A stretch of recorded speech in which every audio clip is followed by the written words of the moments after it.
Look how cool my shirt is. It's Alfred Hitchcock's. Oh, it says R.I.P. Alfred Hitchcock. What's up, dudes? Zoe Rose here, and Burrito's laying right here, but you can't see her. Anyways, so what I wanted to show you guys today is just a little tip. You can use this when you're applying regular color, but it's especially specific, I guess you could say, to when you're doing a color melt with vivids or pastels or any sort of direct dye. And I just think this is something that's pretty helpful. So here we go. So traditionally, when I apply a vivid or pastel that has multiple colors through the ends, I'll apply the root area of that section first, and then I go through and pull through my end colors. The reason I do this is because when I'm moving the hair in other zones, I don't want it to get anything messy. So for today, I'm only using 2 colors, but I wanted to just show you guys kind of a clean application and something to think about for when you're applying multiple different tones. So this isn't the way, it's a way, but it's just something that I found that works really well and helps you stay nice and clean. Another thing, when you're applying multiple different tones, when you're applying, I know typically people like to use the tail of their tint brush, but when you're working with multiple different colors or even 2 different colors, it gets super messy. It's better to use a comb. The 2 combs I like to use, I don't have my other YS Park one. There's 3 that I like to use, but anything that has a wide tooth area, I'll use the wide side pretty much entirely. And then this is my leader comb. So this guy's awesome because it gets good air. These ones are awesome because they have a good spacing on them on the wider side. So that way you can kind of comb through your sections without worrying about having too much tension on the hair. So I like my leader comb, and any of the wider YS Park combs would work great. Whatever you have that's wide tooth is gonna be fine.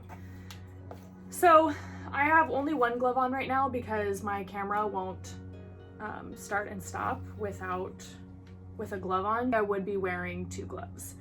So I'm gonna start out, oh my gosh, this is gonna be dangerous. So this is my blue tone. So I'm applying at the regrowth only, and I'm just gonna outline that section. So I'm pushing into the hair. I'm not like painting down. And I'm only gonna be applying on one side of the subsection. So something that I see a lot of people doing is applying color or lightener to both sides of their subsection. The reason this isn't great is because you're basically putting color on one side and then wiping it off. So you end up using a lot of color that's not really necessary.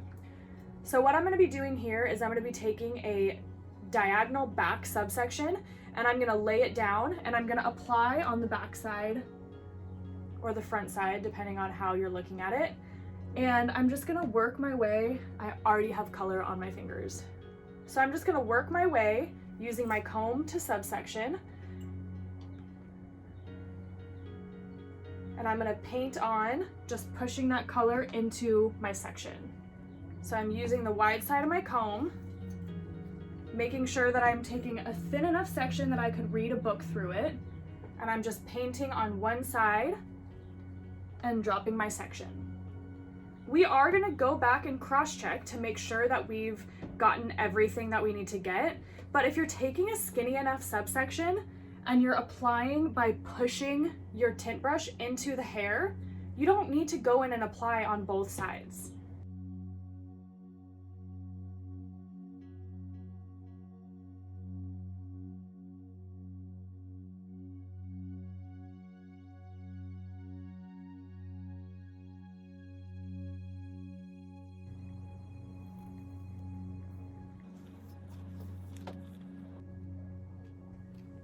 Pressing, not like swooshing and painting, just lightly pressing, kind of a dab motion.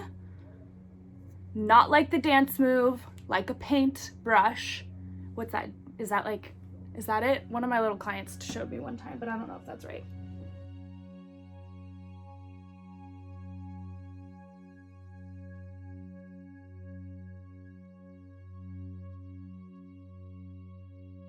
Now these sections are getting a little bit wide, and I can't really control the hair. So I'm just gonna take it in 2 sections. But you can see that's a really skinny section. I can see through that. That's the goal. I think if you're taking too fat of sections, that's where you get into the need of applying color or lightener on both sides of your subsection. So if you're taking a small enough section, saturation should not be an issue for you.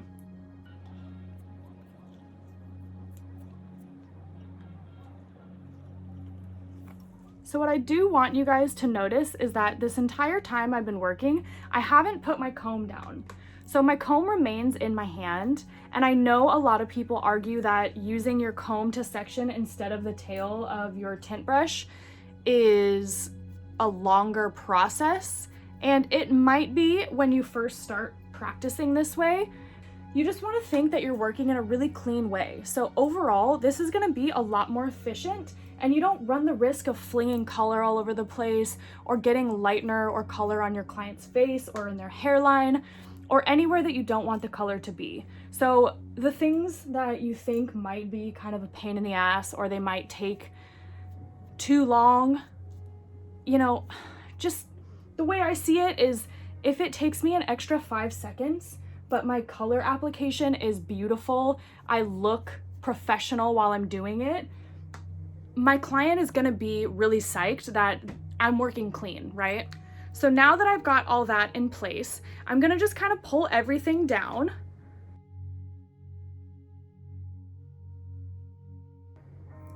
So now that I've pulled that all down, I want you guys to see that this line is still pretty clean. So when I say not applying the base color to everything, it's not because of this, it's because of what we're gonna be doing next. So now that we've got this whole subsection, the base is painted, I'm gonna move on to painting the ends of this subsection.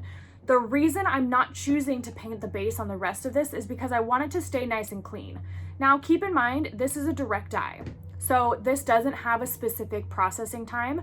It's not going to get darker, it's not going to get lighter. So it's okay to go in and do just the base and then the ends of this section if you're doing something multi-tonal. Let's say, for example, you had a situation where you had lifted the regrowth today and the ends were a separate color and you did want that root to be a little bit deeper.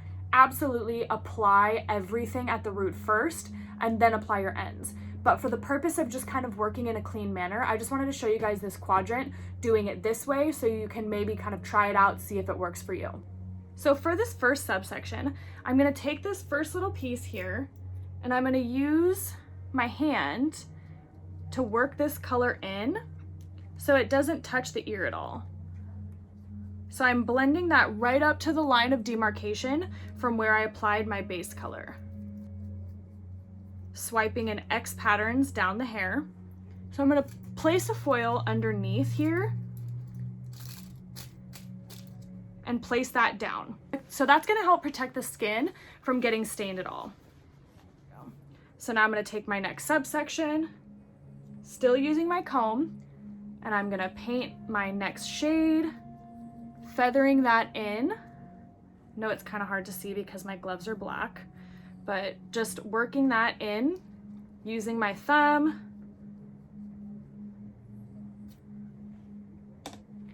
So now this next subsection, I'm gonna come through. Now, it's okay in this situation if some of this violet shade gets onto the rest of the hair. But we're working with all one color. So if we were working with multiple different colors, then I would be wiping my hands between each subsection. Using my comb, taking a nice thin subsection, running my comb through it just to make sure. Now, if there's any spots at the base that you see didn't get fully saturated, go ahead in at this point while you're taking section by section and just reapply that base area.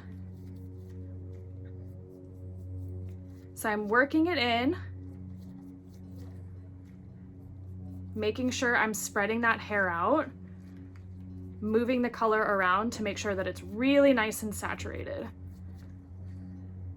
Now I'm moving the same amount of color that I instantly put on. I'm not adding more. This goes back to our subsection size. If you are taking a skinny enough subsection, dependent on the texture, the density, all that good stuff, you shouldn't need to keep throwing color on. You're gonna waste a lot of color that way. So if you take a small enough subsection, you run less risk of undersaturation. And you also aren't gonna be wasting color.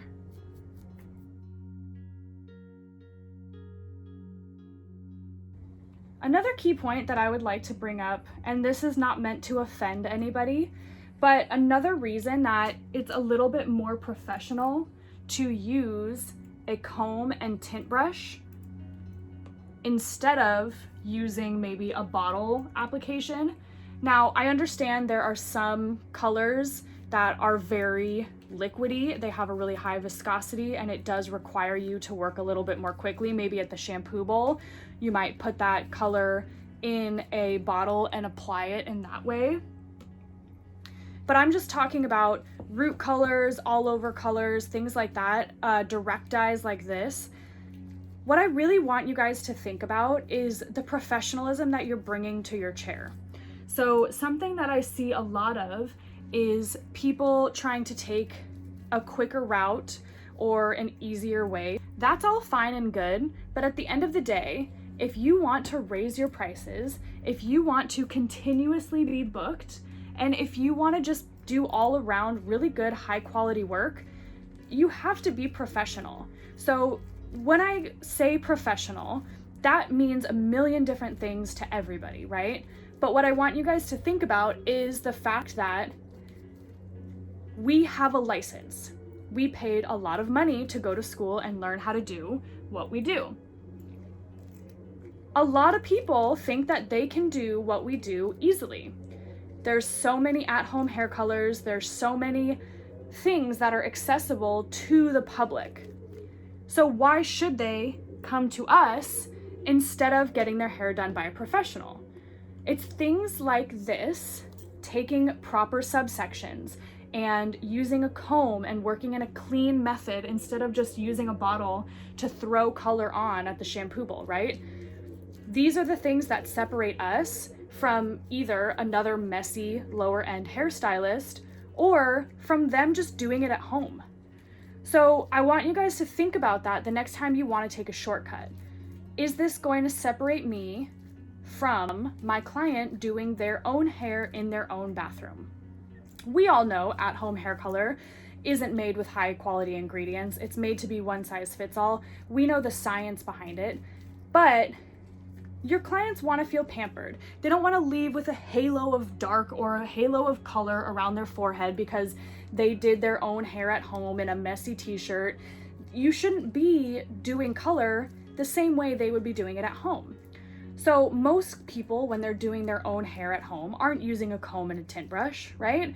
They're slapping it from their palm of their hand into their scalp and they're mushing it around, and they have color on their ears, they have color on their forehead, right? So you want to separate yourself from that. And I know it sounds obvious, but for me, a really big thing is doing everything with intent. So what that means for me is having a purpose of doing everything for a reason, right? I don't just do something because it looks cool or because I saw somebody do it and I didn't ask why. I'm not into that. If I'm doing something, it's for a reason, right? So I want you guys to kind of think about that when you're applying color. Why should we be clean? Why should we be professional? All these things, you know, they play a factor into people returning to your chair or not. Okay, so now that I've finished that, I'm just gonna do the one quadrant because I just wanted to kind of show you guys how to take clean sections using your comb instead of using the tail of your tint brush. I will show the end result of how this color turned out. I mean, this was nothing groundbreaking by any means, but just to kind of show you guys how section size matters, how you take your sections cleanly matters. You know, just separate yourself from the lazy hairdressers who maybe don't take these things into consideration and don't take pride in having clean work. If you're one of those hairdressers, that's okay. If you want to speed it up and take less time to do it and pump your clients in and out, that's your prerogative. I am nobody to tell you not to do that. But if you are struggling and you want to raise your prices, or maybe your guests aren't returning, maybe you're having a hard time keeping people in your chair, or having a hard time getting new clients maybe, right? So these are all things that when you really break it down, we can sit around and blame everything else all day long. But what it comes down to is, are we giving great, exceptional service every single time? You are in the service industry. We all are here for our clients. We wouldn't be here if it weren't for them. So next time you're struggling or you're having a rough patch behind the chair, think about this. Am I giving 1,000% every single time I'm doing hair? So for me, it's very important to be clean and to work efficiently. I know time is money. I'm very aware of that. But I would rather have my work be very clean and consistent and maybe run a couple minutes behind, or book the extra 15 minutes I might need so I can ensure that I'm being extremely clean and taking the sections I need to take.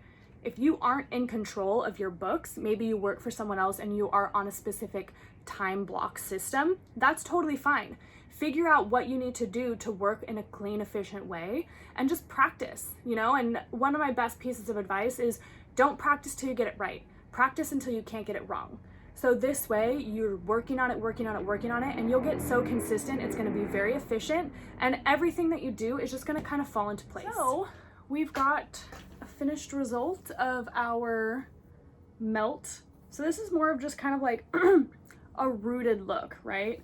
But like I said, the whole purpose of this wasn't for the end result of the color. I just wanted to show you guys a cleaner method of application and something that I think is still very efficient when you practice it. Again, you can see the saturation on this lady here.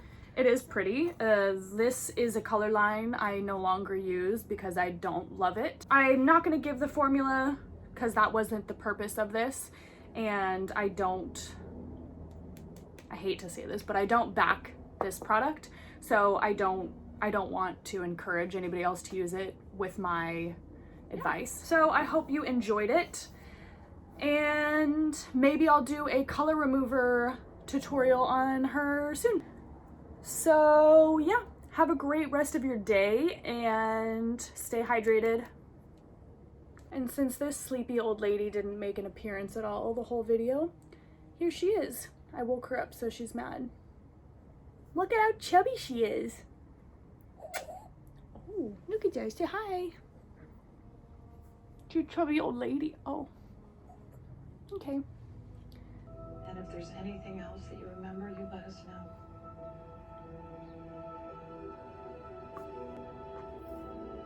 I'm so sorry. Shit.